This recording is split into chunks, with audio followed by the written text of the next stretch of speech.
Hey, what's up? In this video I'm going to show you how I created a mixed reality sci-fi drone for the Quest 3. I used Blender, Substance Painter and then Unity and the Meta SDK.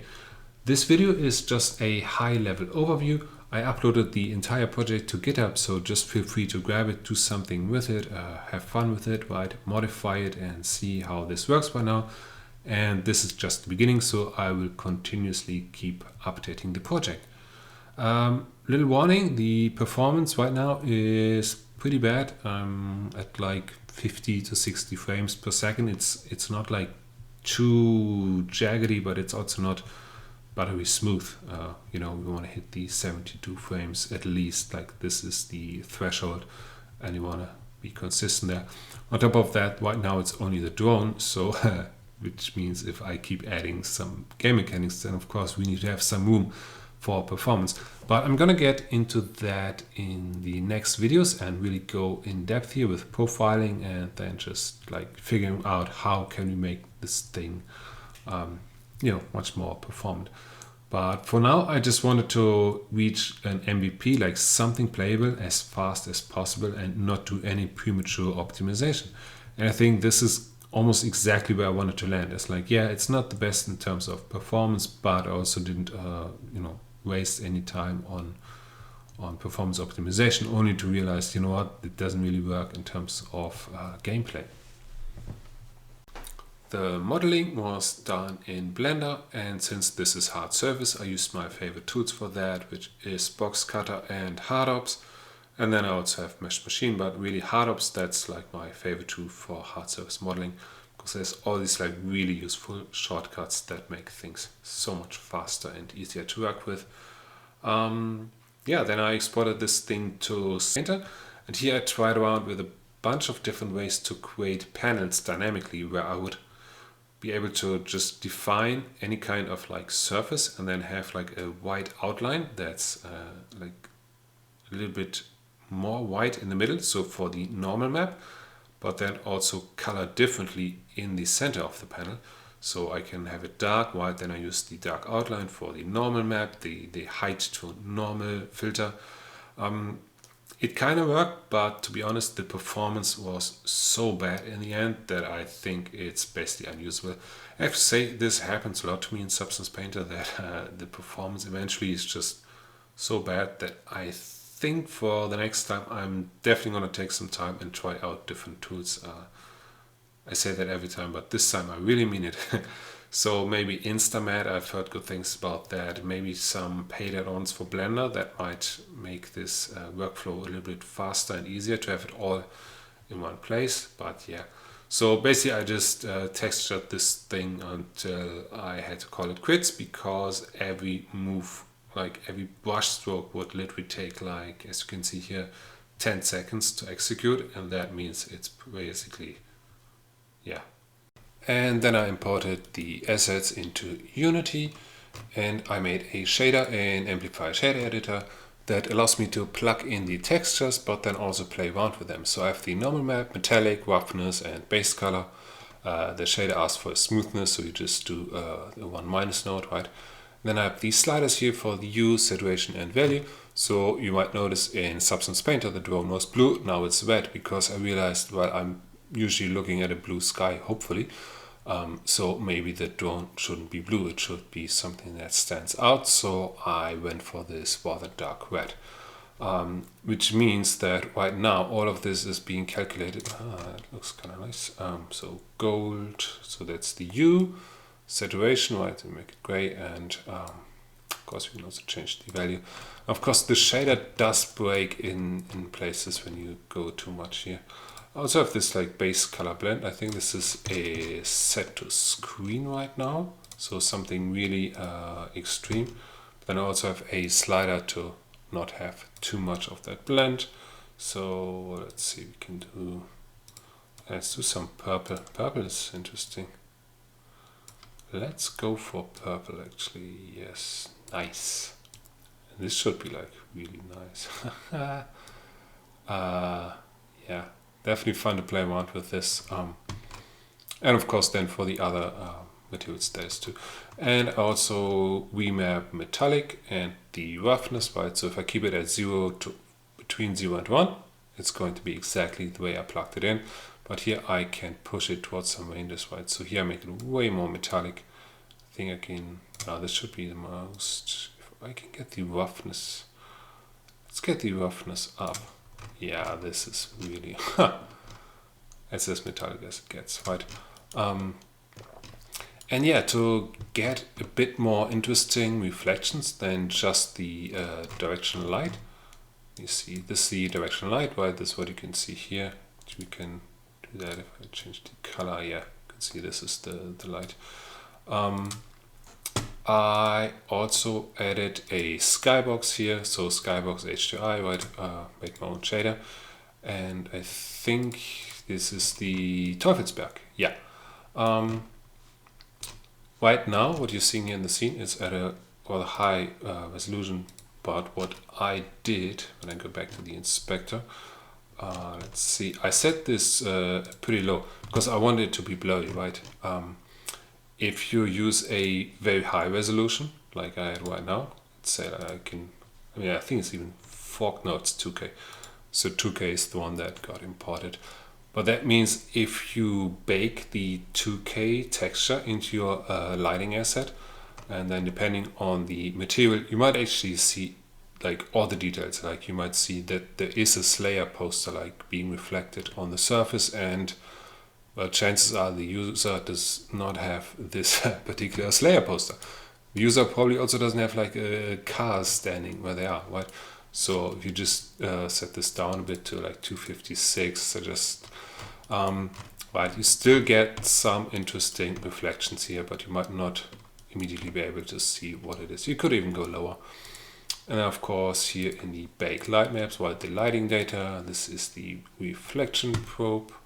Again in the inspector, I set this to 256. I have suspicion this is still pretty bad for the performance, but as I mentioned before, we're going to take a look at performance in a later video, and then I'm really going to go into like, let's see how all these settings influence the performance.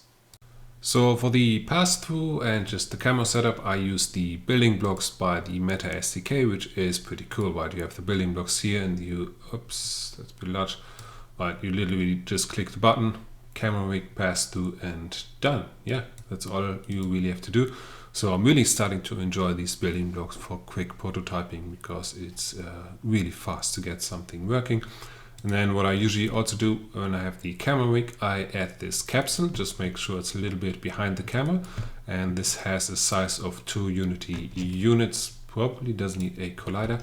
That is just reference for me, so I know, okay, this is 2 meters and I am that freakishly tall, but then I can see, okay, how big is the drone? Right? The first time I made this, the drone was like gigantic, which is also quite cool, but you know, of course, depending on the use case, yeah, at least let's put it this way, you want to know how big the drone is going to be when you hit play mode.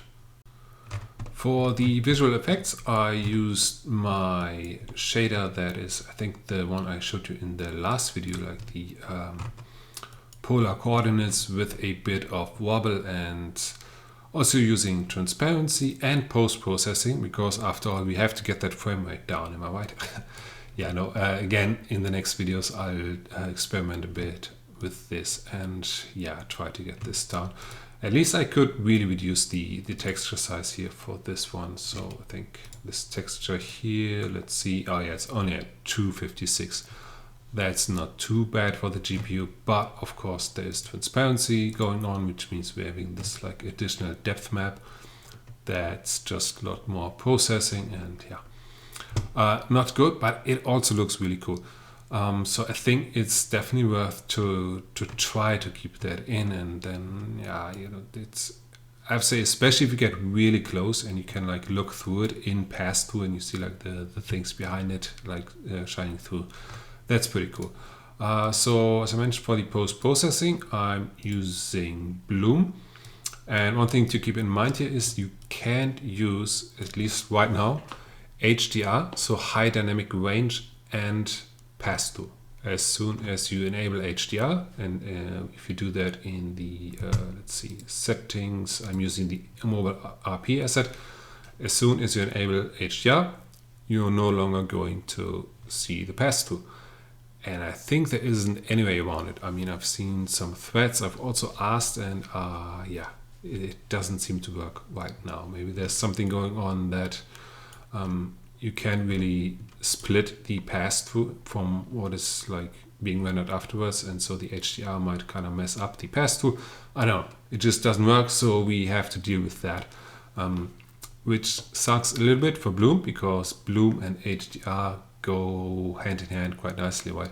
HDR meaning values that are higher than what your screen can show. So if 1 is the brightest value that the Quest 3 display can show, then of course with HDR we can go beyond that, and then we can use that for Bloom and say anything that's beyond that, that should be glowing. And we could also use tone mapping, so it's not just pure white, but we give it some nice color. But once again, none of that is working, which means we have to set the Bloom threshold kind of low, but of course not too low, because then everything will be glowing. Where was it? Here.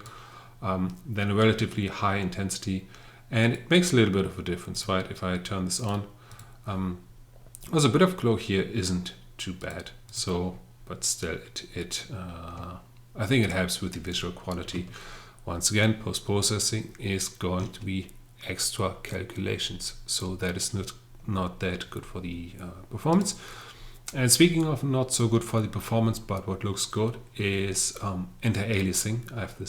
I've set this to 2x, and I really think that should be like almost like I'd rather get rid of the transparency and the bloom before I get rid of the anti-aliasing, because otherwise all your edges are going to look so like pointy and pixelated. So this is absolutely worth it. Once again, it is more processing, so, but yeah, this one, it's got to stay in. Yeah, so the movement is pretty straightforward. I have the main script here, that it's the drone movement. I'm going to show you that in a moment. And then I have two ways to access the methods. One is input editor, and one is, of course, right, not this one, the input XR, right? They're just doing both the same, but of course I want to test this in the editor. And for the drone movement, I can also say lock movement, which means I'm going to do some pitch and roll now.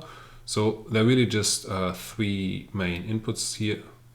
Oh, actually there's another one. And the XR also has up and down, right, which I don't have in the editor.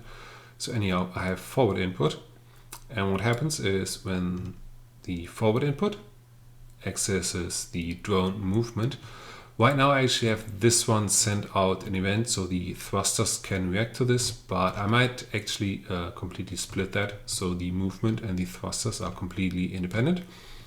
So the idea was that the thrusters move really fast, so they are basically feedback for the player. So you know, like, okay, you feel like you're in control of this thing, right? You move your joystick and immediately those thrusters are moving. At first I literally had them react immediately, but then that looked glitchy because you can use the joystick and wiggle it back and forth, and then they completely changed their position from one frame to another, and that was just a little bit too fast. But overall I kept it really fast, so this time to reach the target, I'm gonna get into that in a moment, but just here for the high level, right? So I have the forward input, and so you can see the thrusters where they're moving faster. So for forward they just do this, and then the drone pitches. And for the side input, again, the thrusters are moving pretty fast. Also cutting through the mesh, I'm realizing that now, so I might have to adjust that. Yeah, but generally the thrusters move really fast, and then the pitch happens a little bit slower.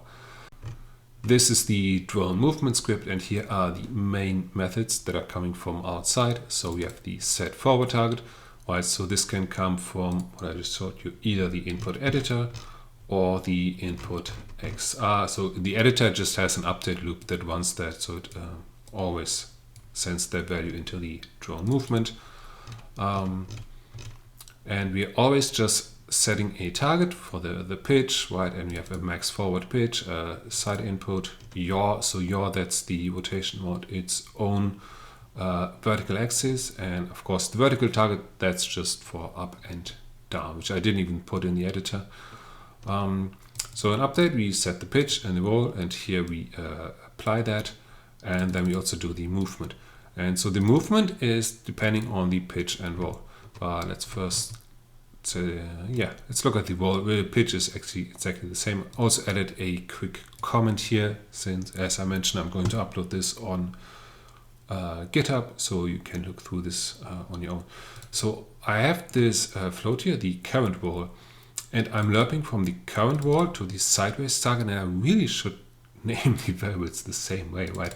So basically this is current roll, and say this is the roll target. And roll is actually a term that you use for like airplanes, right? You roll to the side. So max sideways roll, and then I have, of course, time.delta time. I divide this by time to reach target, which in a way you could say is not technically then what's happening. So it might be confusing as a designer. I don't think it's confusing as a programmer, because that means in 1 second I would reach that. However, what we're going to do here, and that's quite important, we are lerping, but we're not lerping from, like, say, a start value to a target value, which, say you have a method where you say, I want to go from 0 to 1, and I want to do that in 2 seconds, and you just run that loop, and it goes linearly, which the name lerp stands for, right? From 0 to 1 in 2 seconds. But what we are doing here, every frame, right, this is getting called an update. We use the current roll, that is the result of the lerp, and then in the next frame we use that result as the new starting value. And that means the stronger the change, the higher we're going to lerp in 1 frame. So the first time, say we want to lerp from 0 to 1, and let's just say like 10% every time we do that, right? So the first time we're going from 0 to 1, so we're lerping 0.1, right, 10%. So now we are at 0.1 in the next frame. Current roll is 0.1 now. So now we're lerping from 0.1 to 1. So we're only like lerping 0.09. And then it's like 0.081. So it gets less and less. Which is also why I have this method, because we want to get rid of the tiny values in the end, right? Like the closer we get to our target, the slower we're getting towards the target. The further we are away from the target, the faster we're moving towards the target. And the reason is just because it feels good. It's probably not physically correct, it's not whatever correct, but it just, if you're moving fast and you want to move quickly in the other direction and not have the drone just drift off and then slowly changing its direction, this is what feels good, right? The stronger you're going to change direction, the faster it's going to like start moving to get there.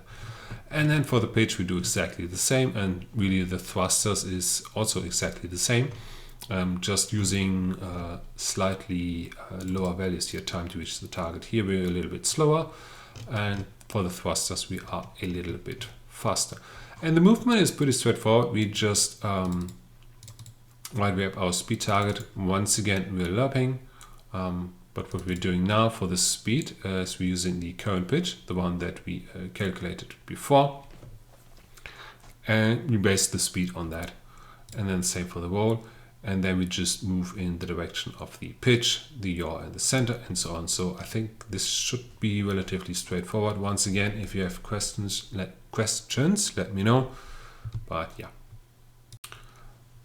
there's also some thruster movement for the yaw, like the rotation around its own vertical axis, but I actually commented that out. So I have like the top thruster and like the thruster on the opposite side in the back, where it kind of doing it like they're going down a little bit, but it looked too flimsy, too flappity. So I just cut that out, and I think we're kind of used to seeing drones doing this like cool, almost magical like movement around its own axis without seemingly moving anything.